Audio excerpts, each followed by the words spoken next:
அது தங்கராஜுக்கிட்ட போய் சவால் விட்டுட்டு இன்னும் 3 மாதத்தில் வேலை வாங்கி காட்டுறேன் பார், அதுவும் நீ இன்ஃப்ளூயன்ஸ் பண்ணாத மாதிரி என்னோட வேலை வாங்கி காட்டுறேன் பார், அதுக்கப்புறம் நீ என்ன உங்கள் அப்பனே நினச்சாலும் என்னை ஒன்றும் பண்ண முடியாது அப்படின்னு சொன்னது நம்ம தங்கராஜோட அம்மாவுக்கு திருப்பி திருப்பி திருப்பி அதை சொல்லி சொல்லி காட்டி எவ்வளோ திமிர் இருந்தா அவளுக்கு. என் பையனவே கை நீட்டி பேச மாட்டா, அவளுக்கு என்ன ஒரு ஆணவோ என்ன ஒரு ஆத்திரம். சுரேஷ், தங்கராஜ் நீ பண்ணினது கரெக்டு தாண்டா தங்கராஜ், இன்னும் அந்த சுரேஷுக்கு இவளை கட்டி வச்சிருக்கவே கூடாது தங்கராஜ், நீ பண்ணின ஒரே தப்பு அதுதான். அந்த குடும்பத்துக்கு வேற ஏதாவது நல்ல பொண்ணா வந்திருக்கும், ஆனால் போயும் இந்த பேய சுரேஷு கட்டி வச்சு பாவம் தங்கராஜ் உங்கள்கிட்டயே இந்த போடுறா சுரேஷை, அப்புறம் அடித்து நவுத்தி எல்லாம் காயமாக்காம அவ என்ன பண்ணுவான்? ஒரு ரவுடி ராங்கிரியா இருக்கிறாளே இவ. அந்த மலர் பாக்கியராஜா பார்த்து கட்டிக்கிட்ட மலரும் கூட எந்த பிரச்சனையுமே இல்லை, உனக்கு அவங்களுக்கும் ஒத்துக்காதனாலும் அவெல்லாம் நல்ல பொண்ணுடா. ஆனால் இது எங்கன்னடா பஜாரி மாதிரி இருக்கிறா, ஒரு ஆம்பளை கிட்ட என்ன ஒரு இதாக பேசிக்கிட்டு இருக்கிறா, மரியாதை கொடுக்கணும்னு தெரியாதா அவளுக்கு அப்படின்னு சொல்லி தங்கராஜோட அம்மா பயங்கரமாக பொறிஞ்சு தள்ளிக்கிட்டு இருக்கிறாங்க. அதுக்கு ரேவதி இருந்துக்கிட்டு, அத்தை அத்தை அமைதியாக இருங்க அத்தை, அவரும் வேலையை போய் இது பண்ணிடக்கூடாது இல்லையா, மதிக்கு ரொம்ப பிடிச்சதே அந்த வேலை தான், இவர் போய் அந்த வேலையில் கை வச்சதை தெரிஞ்சதும் அவள் அந்த கத்துறா. நம்ம அவளோட வேலைக்கு எதுவும் பண்ணாமல் இருந்திருந்தா ஒன்றும் பிரச்சனை இல்லையில்ல அத்தை, நீங்கள் அவளை மட்டுமே குறை சொல்கிறீங்க, நம்ம மேலேயும் தப்பு இருக்குதில்ல அப்படின்னு சொல்லி ரேவதி சொல்லவும், அதுக்கு தங்கராஜோட அம்மா இருந்துக்கிட்டு, ஏய் நீ என்னடி இவனோட பொண்டாட்டியா இல்லை அவளுக்கு அக்கா கறி மாதிரி பேசிக்கிட்டு இருக்கிற, நீ உன் புருஷனை ஒருத்தி இப்படி கை நீட்டி பேசி அவமானப்படுத்திட்டு போயிருக்கிறாளேன்னு உனக்கு ஏதாவது கவலை இருக்குதா?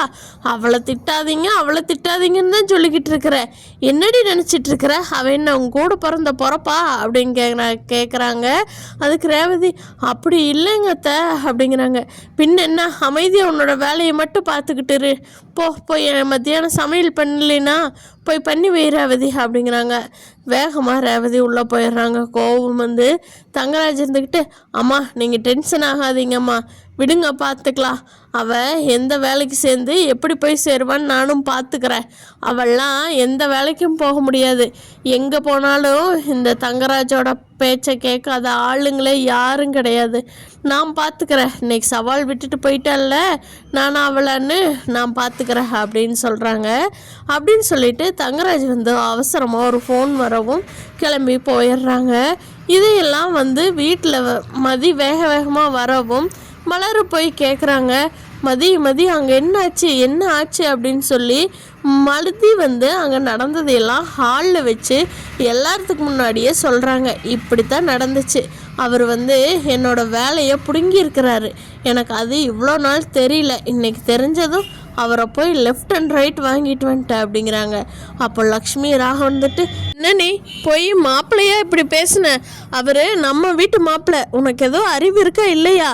ஆமாம், அதாவது குடும்பத்து பொம்பளையாக இருந்தா இதெல்லாம் தெரியும், நீ தான் எங்கேயோ இருந்து வந்தவளாச்சே, என் பையனை கல்யாணம் பண்ணணும்னு பண்ணியிருந்தா என்னடா பண்ணதுன்னு கழுத்து நீட்டிட்டு தன்னானேன்னு உம்பாட்டுக்கு ஆடிக்கிட்டு தெரிகிறவ, உனக்கு தெரியுமா ஒரு வீட்டோட மாப்பிள்ளைனா எவ்வளோ மரியாதை கொடுக்கணும், என்ன பண்ணணும்னு அப்படிங்கிறாங்க. அதுக்கு மதிக்கு பயங்கரமாக கோவம் வந்துடுது. என்னங்க உங்கள் மாப்பிள்ளைனா தூக்கி தலையில் வச்சுக்கிட்டு ஆடணுமா, போகிற பக்கமெல்லாம் தலையில் தூக்கி வச்சுக்கிட்டே தங்கராஜ் வாழ்கன்னு கோஷம் போட்டுக்கிட்டு போகணுமா, என்னங்க சொல்கிறீங்க நீங்கள், ஒரு தப்பு பண்ணுனா என்ன ஏதுன்னு கேட்கக்கூடாதா மாப்பிள்ளையாக இருந்தா அப்படிங்கிறாங்க.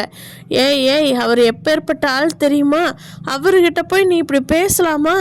ஆமாம், நீ போகும்போது மலரை அத்தனை பாடுபட்டு கூப்பிட்டாலே, எங்க மதி போகிற எங்க மதின்னு நின்று அவகிட்ட ஒரு வார்த்தை சொல்லிட்டு போகணும்னு உனக்கு தோணுச்சா? உனக்கு எல்லா தடவையும் சப்போர்ட்டாக அவள் தான் இருக்கிறா, அதுவும் கூட தெரியல, நீ எல்லாம் இவளை படித்து போய் காலேஜில் ஸ்டூடெண்ட்டுக்கு சொல்லி கொடுத்து அந்த காலேஜில் படிக்கிற ஸ்டூடெண்ட்டெல்லாம் நல்லா விளங்கிடுவாங்க, இந்த புத்தி வச்சுக்கிட்டு போய் சொல்லி கொடுத்தா அப்படிங்கிறாங்க. ஏங்க என் புத்திக்கு என்னங்க பிரச்சனை, நான் எல்லாத்துக்கிட்டையும் கரெக்டாக தான் இருக்கிறேன், யார்கிட்ட எப்படி நடந்துக்கணுமோ அப்படித்தான் நடந்துக்கிறேன், உங்கள் கண்ணுக்கு தப்பாக தெரியுதுங்க, நீங்கள் தப்புன்னு சொன்னால் கூட நீங்கள் அதை ஏற்றுக்க மாட்டேங்கிறீங்க, அதுக்கு என்னங்க பண்ண முடியும்? ஒன்றும் பண்ண முடியாது, நான் நீ அடுத்து வேலைக்கு போகிற வழி வழியை யோசிக்கிற அப்படிங்கிறாங்க.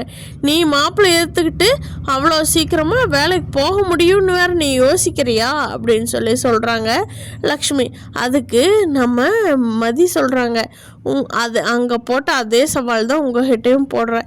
எண்ணி 3 மாதத்தில் நான் நல்ல வேலையில், உங்கள் மாப்பிள்ளை என்னை கெடுத்துட முடியாத வேலையில் நான் போய் உட்காரல, என் பேரையே மாற்றி வச்சுக்கிறேன் அப்படின்னு சொல்லிட்டு அடுத்து எல்லா பக்கம் எங்கெங்கே அட்மிஷன் போடணுமோ போட்டுட்டு, சரி எதுக்கும் இந்த காலேஜ் அட்மிஷன் மட்டுமே நம்ம நம்பிக்கிட்டு இருக்க வேண்டாம், இன்னும் தமிழ்நாடு நடத்துகிற நிறைய எக்ஸாம்ஸ் எல்லாம் இருக்குல்ல, அதில் நம்ம கன்சிடர் பண்ணலாம். நம்மளோட டிகிரி சம்மந்தமானது என்னென்னவெல்லாம் ஜாப் வருதோ வேக்கண்ட்டு அதுக்கெல்லாமே அப்ளை பண்ணுவோம் அப்படின்னு சொல்லிட்டு மதி அன்னைக்கு முடிகிற ஒரு எக்ஸாம் டேட்டுக்கு போய் அன்னைக்கு தான் லாஸ்ட் டேட்டுன்னு ஒரு இது ஆன்லைனில் காட்டவும் மலர் போய் அதுக்கு எல்லாமே அப்ளை பண்ணி விட்டுறாங்க. தமிழ்நாடு கவர்மெண்ட்டோட மற்ற நிறைய எக்ஸாம் வருது, அதுக்கு எல்லாத்துக்குமே அப்ளை பண்ணி விட்டுறாங்க. அதுக்கப்புறமா மலர் அங்கே இருக்கிற இதை பார்த்துட்டு, என்ன மதி எங்கெங்கேயும் நிறைய பக்கம் போயிட்டு வந்திருப்ப போல், நிறைய இது மாதிரி நிறைய கிடக்குது அப்படிங்கிறாங்க. ஆமாங்க்கா, நான் எல்லா காலேஜுக்குமே நான் அப்ளை பண்ணிட்டு தான் இருந்தேன். ஆனால் அதுக்கப்புறம் இவர் எங்கே ஒரு காலேஜாக போய் எல்லாம் இது பண்ணி விட்டுருவாரோ அப்படிங்கிறதுக்காக என்பிஎஸ்சியும் எழுதலான்னு முடிவு பண்ணிட்டேங்க்கா. அக்கா, நீங்கள் இந்த டிகிரி தானே முடிச்சிருக்கீங்க, வாங்களே அப்ளிகேஷன் ஃபோன்லேயே பண்ணிக்கலாம், எனக்கே இப்போ தான் தெரியும், வாங்களே உங்களோட எல்லா இதையும் எடுத்து கொடுங்க, இன்னும் இப்போவே அப்ளை பண்ணி விட்டுறலாம் டிஎன்பிசிக்கு, நீங்களும் படித்து எழுதுங்க, நீங்கள் நல்லா படிக்கிற ஸ்டூடெண்ட்டுன்னு எனக்கு நல்லாவே தெரியும், வாங்கக்கா அப்படின்னு சொல்லி மலருக்கும் சேர்த்து அப்ளை பண்ணி விட்டுறாங்க. வீட்டு வேலையெல்லாம் முடிச்ச உடனே வாங்க 2 பேருமே சேர்ந்து படிக்கலாம். ஸ்ருதியும் கூட அப்ளை பண்ணன்றன்னு சொல்லிட்டு இருந்தா. ஸ்ருதி பண்ணினாலா என்னன்னு எனக்கு தெரியல, இல்லைன்னா அவளுக்கு மெட்டீரியல்ஸ் எல்லாமே இருக்கிறதுனால அவள் பண்ணினாலா என்னன்னு தெரியல. இனிமேல் நீங்கள் வேலை முடிச்சுட்டு வர்றீங்க, 2 பேர் படிக்கிறோம், 2 பேர்த்துக்குமே போட்டி, யார் ஃபஸ்ட்டு கவர்மெண்ட் வேலை வாங்குவாங்க அப்படிங்கிறது. சரியாங்க்கா அப்படிங்கிறாங்க மலர்கிட்ட. சரி மலர், நீ சொன்னால் நான் என்னங்க போகிறேன், எனக்கு எங்கே படிக்கிறதுக்கெல்லாம் நேரம் இருக்குது, காலையிலேருந்து சாயந்தரம் வரைக்கும் வீட்டு வேலையை பார்க்குறக்கே சரியாக போயிடுது, நான் எங்கே படிக்க போகிறேன், அதெல்லாம் ஆகாது அப்படின்னு சொல்லி மலர் சொல்கிறாங்க. அப்போ அதுக்கு மதி இருந்துக்கிட்டு, அக்கா இல்லைங்கக்கா, அதெல்லாம் உங்களால் முடியும், ஒரு தடவை உங்கள் ஹஸ்பண்ட் சொல்லியிருக்காங்க, அவள் எல்லாத்துலேயுமே கிளாஸ் ஃபஸ்ட்டு ஸ்டேட் ஃபஸ்ட்டு தான் வாங்கினா மலர் அப்படின்னு சொல்லி, எனக்கு நல்லா ஞாபகம். நீங்கள் வீட்டு வேலை பார்த்த மாதிரியும் ஆச்சு, எக்ஸாமுக்கு படித்த மாதிரியும் ஆச்சு, நானும் படிக்கிறேன், 2 பேரும் மாற்றி மாற்றி சொல்லி பார்த்துக்கலாம் என்ன ஏதுன்னு. அதனால் நீங்கள் நல்லா படித்து இது பண்ணிடுங்க. கண்டிப்பாக நம்ம எக்ஸாமில் 2 பேர் என்ன 3 பேராக பாஸ் ஆகி எல்லார்த்து முகத்துலேயும் கரியை பூசணுங்க்கா, இதுதான்க்கா என்னோடய ஆசை, லைஃப் டைம் கோலே எனக்கு அவ்வளோதான் அப்படிங்கிறாங்க. பார்க்கலாம் ஃப்ரெண்ட்ஸு, மதியோட இந்த சீன்ஸ் இன்றைக்கி வந்த சீன்ஸ் எல்லாம் சூப்பராக இருக்குதுன்னு நினைக்கிறவங்க நம்ம வீடியோவை லைக் பண்ணிவிட்டு நம்ம சேனலை இன்னும் சப்ஸ்கிரைப் பண்ணாதவங்க சப்ஸ்கிரைப் பண்ணிக்கோங்க.